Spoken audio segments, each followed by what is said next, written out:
దాంట్లో యాక్చువల్గా హిందూ దేశం అని అన్నప్పటికీ కూడా అందరికీ సమానంగా ప్రభుత్వాలు పరిపాలిస్తూ ఉన్నాయి. కాకపోతే మీకు ఒక విషయం చెప్పేదంటే ఏ మతం తీసుకున్నా కూడా ప్రతిదీ అల్టిమేట్గా అన్ని మతాలు అన్ని బైబిల్ చెప్పినా ఖురాన్ చెప్పినా భగవద్ చెప్పినా అన్నీ ఒకటే.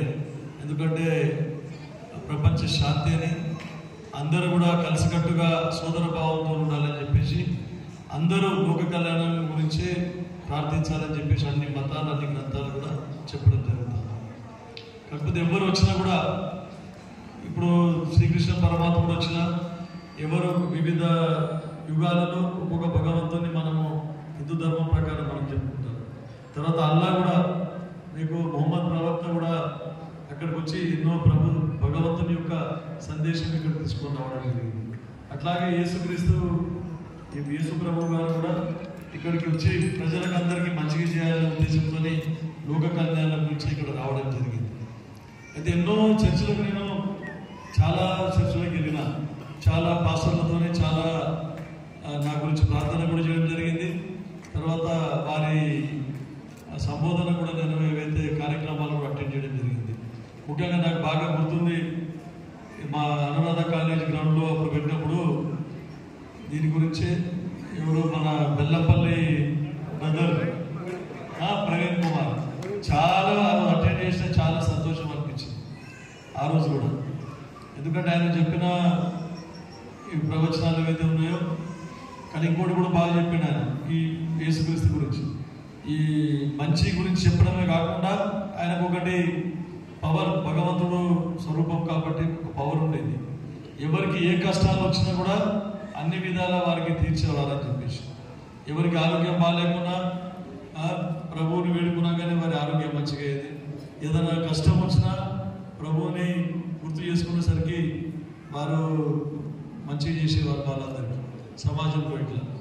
అట్లాంటి యేసు ప్రభువు కూడా చాలా అప్పటి కాలంలో చాలా మంది కూడా ఆయనని నిలువరించాలి, రాజరికం ఏదైతే ఉండనో అప్పుడు మాకు రాజులను కాదని ఆయన దగ్గరికి పోతా ఉన్నారు, యేసు ప్రభు గారి దగ్గరికి అని చెప్పేసి ఆయనను కూడా ఎంతో నిర్వహించడానికి కూడా కంట్రోల్ చేయడానికి కూడా అప్పటి సంస్థానాలు ప్రయత్నం చేసినాయి.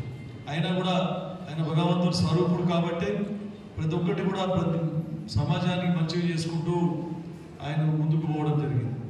తర్వాత ఆయన జీవితాన్ని ఒకసారి మళ్ళా ఆయనను నిలువరించి సిలువకు వేలాడదీసి ప్రాణాన్ని బలిగొన్న దాఖలాలు ఉన్నాయి.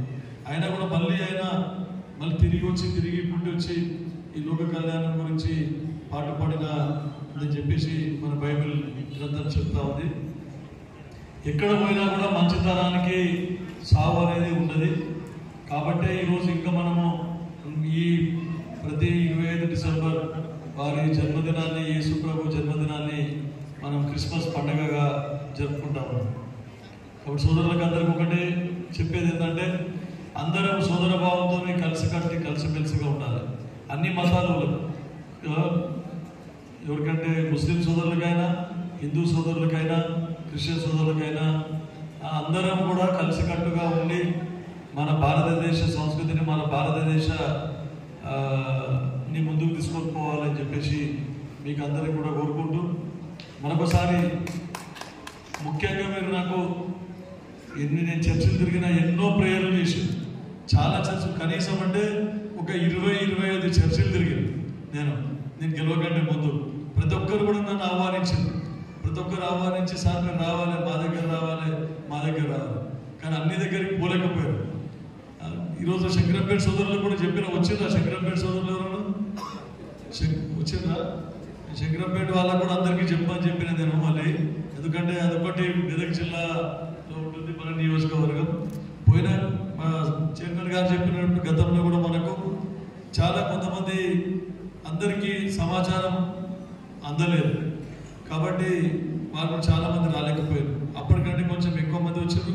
అయినా కూడా మరి ఈ క్రిస్టియన్ సోదరులు చాలా తక్కువ ఉన్నారు. నారాయణకి